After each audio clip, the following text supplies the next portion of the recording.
बिस्मिल्लाहिर्रहमानिर्रहीम। Welcome back to my YouTube channel Knowledge Orbit. आज के हम इस वीडियो में क्लास 9 यूनिट नंबर 1 मैट्रिसेस की एक्सरसाइज 1.2 स्टार्ट करेंगे। लेकिन एक्सरसाइज स्टार्ट करने से पहले हम एक बार फिर टाइप्स ऑफ मैट्रिसेस के टॉपिक पर आते हैं। वैसे तो हमारे पास बेसिक्स 2 टाइप्स हैं, square matrices and rectangular matrices.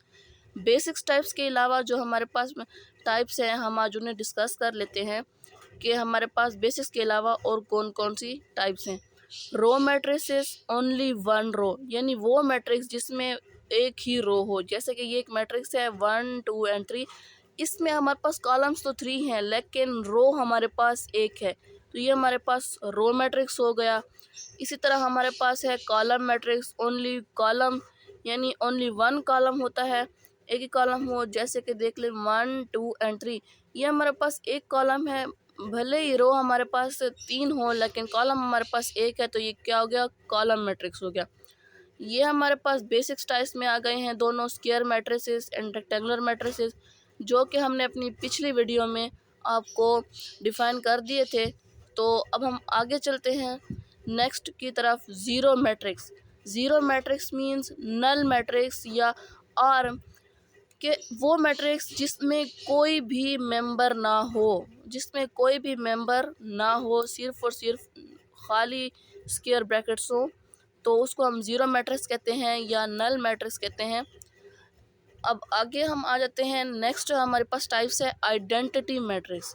If all the diagonal is equal to 1 and other elements are zero, means के एक मैट्रिक्स का डायगोनल जो होता है वो 1 के इक्वल होता है, यानी कि डायगोनल के एलिमेंट्स जो होते हैं वो 1 होते हैं और बाकी एलिमेंट्स हमारे पास 0 होते हैं।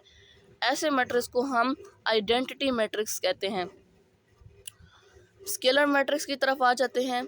स्केलर मैट्रिक्स भी आइडेंटिटी मैट्रिक्स की तरह ही है, बस आइडेंटिटी मैट्रिक्स में हमारे पास मस्ट डायगोनल की वैल्यू 1 होनी चाहिए, जबकि स्केलर मैट्रिक्स में हमारे पास डायगोनल की वैल्यू कोई भी हो सकती है बट अदर मेंबर्स हमेशा 0 होते हैं, मस्ट 0 होने चाहिए। डायगोनल मैट्रिक्स देख लेते हैं।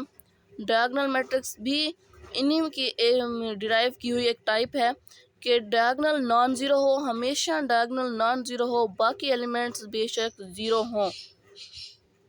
जैसे कि हम देख सकते हैं डायगोनल मैट्रिक्स में कि डायगोनल 0 ना हो, नॉन ज़ीरो हो, यानी कोई भी वैल्यू हो डायगोनल में, बाकी जो है 0 हों, बाकी मेंबर्स बाकी एलिमेंट्स हमारे पास 0 हो सकते हैं। नेक्स्ट की तरफ आ जाते हैं, हमारे पास है transport matrix. What is transport matrix? A matrix is obtained by interchanging rows and columns is called transport of matrix. Means कि रोज़ जो हैं वो आपस में जब इंटरचेंज करती हैं तो उसको हम क्या कहते हैं, ट्रांसपोर्ट मैट्रिक्स। एग्जांपल देख लेते हैं। हमारे पास ए मैट्रिक्स है 1 3 2 4। अब हमारे पास देख लें रो में हमारे पास क्या है, 1 एंड 3 है। जब हम इस रो को चेंज करेंगे कॉलम में तो हमारे पास ट्रांसपोर्ट क्या आ जाएगा, 1 3 2 4। मीन्स कि हमारे पास जो रो का एलिमेंट्स हैं वो कॉलम में चेंज हो जाएंगे। जो भी रो होगी हमारे पास वो जब कॉलम में चेंज हो जाएगी तो उसको क्या कहते हैं, हम ट्रांसपोर्ट मैट्रिक्स कहते हैं। ये भी मैट्रिक्स की एक टाइप थी। नेक्स्ट टाइप की तरफ हम आते हैं, symmetric matrix. What is symmetric matrix? अब सिमेट्रिक मैट्रिक्स क्या है? If A is square matrix then A transport equal to A is called symmetric matrix. हमने ट्रांसपोर्ट का पहले पढ़ लिया कि हमारे पास एक रो जब भी कॉलम में चेंज हो जाए उसको हम कहते हैं ट्रांसपोर्ट मैट्रिक्स। अब उसी ट्रांसपोर्ट मैट्रिक्स को अगर हम उसका रिज़ल्ट अगर उस सेम हमारे क्वेश्चन के मैट्रिक्स के साथ आता है तो उसको हम सिमेट्रिक मैट्रिक्स कहते हैं। अब देख लें हमारे पास एक एग्जांपल है 1 2 2 4। ये हमारे पास ए मैट्रिक्स है जिसकी वैल्यू हमारे पास दी गई है 1 2 2 4। हमने जब इसका ट्रांसपोर्ट लिया है तो इसका ट्रांसपोर्ट भी वही है, यानी कि इसकी रोज़ जो है कॉलम में चेंज हुई हैं but the answer will be same as the questions. हमें कोई भी डिफरेंस मालूम नहीं हो रहा कि हमने इसमें क्या चेंज किया है, कुछ भी नहीं हो रहा चेंज। तो जब चेंज हमें जो है अपीयर ना हो, ज़ाहिर ना हो, तो हम उसको कहते हैं सिमेट्रिक मैट्रिक्स। अब स्क्यू सिमेट्रिक की तरफ आते हैं। स्क्यू सिमेट्रिक जो है इसका मतलब है कि हमारे पास जब हम किसी भी मैट्रिक्स का ट्रांसपोर्ट लेते हैं तो उसका आंसर हमारे पास क्वेश्चंस के नेगेटिव में आ जाए। अब इसकी देख लेते हैं एग्जांपल में हमारे पास है, तो हम एग्जांपल देख लेते हैं।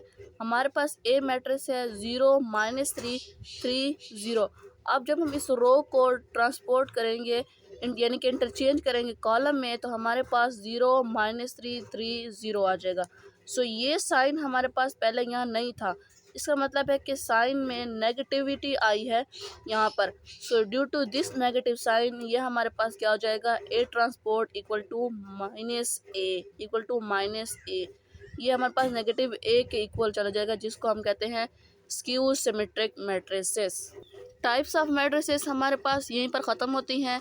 तो अब हम अपनी एक्सरसाइज 1.2 को स्टार्ट करते हैं। उसका क्वेश्चन नंबर 1 है, right the transpose of the following matrices. Transpose और ट्रांसपोर्ट एक ही लफ्ज़ है।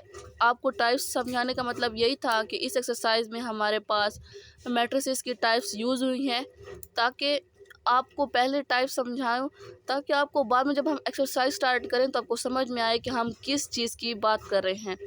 तो हम क्वेश्चन नंबर 1 देख लेते हैं। Right the transpose of the following matrices.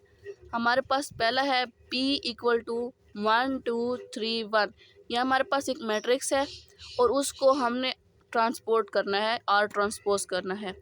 P equal to 1 2 3 1। अब हम इस रो को कॉलम में चेंज करेंगे, तो हम कैसे करेंगे, 1 2 को हम 3 की जगह पर लेकर आएंगे, 2 3 को ऊपर ले जाएंगे, 3 एंड 1। हमारे पास देख ले 1 3 2 1। इस तरह हमारे पास जो है एक रो हमारे पास जो है वो कॉलम में चेंज हो गई है। नेक्स्ट हमारे पास है Q equal to L M N P। अब इसको हम चेंज करेंगे तो हमारे पास आएगा ट्रांसपोर्ट में L N M P। ये हमारे पास इसका ट्रांसपोर्ट आ गया। इसका answer Q R equal to 6। तो इसका ट्रांसपोर्ट भी हमारे पास 6 आएगा, because it have only 1 element. इसके साथ और कोई एलिमेंट नहीं है, एक ही रो है, एक ही कॉलम है और एक ही मेंबर है। सो ये हमारे पास इसका ट्रांसपोर्ट यही आएगा। नेक्स्ट देख लेते हैं हम S इज इक्वल टू -5 -2 4 1 1 4। अब हम इस कॉलम को रो में चेंज कर लेते हैं हमारे पास, तो हमारे पास आएगा -5 -2 4 1 1 4। ये हमारे पास कॉलम वाइज था, हम जब इसको रो में कन्वर्ट किया है तो देख ले हमारे पास ये हमारे पास इस तरह का आंसर आता है। अब हम लास्ट देख लेते हैं T इक्वल टू 6 7 8 13 1 3 2 4 5। अब हम जब ने इसको कॉलम में वाइज किया है तो हमारे पास आया है 6 7 8 13 1 3 2 4 5। T का ट्रांसपोर्ट यही है।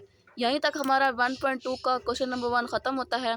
उम्मीद है आपको इस वीडियो से बहुत कुछ समझ में आ गया होगा और आप स्टूडेंट्स के लिए अब मैथ आहिस्ता आहिस्ता से इजी होती जाएगी। उम्मीद करते हैं आपकी सपोर्ट के साथ हम मज़ीद इस तरह के वीडियोस लेकर आएंगे। आप हमें लाइक शेयर और सब्सक्राइब करना ना भूलिएगा।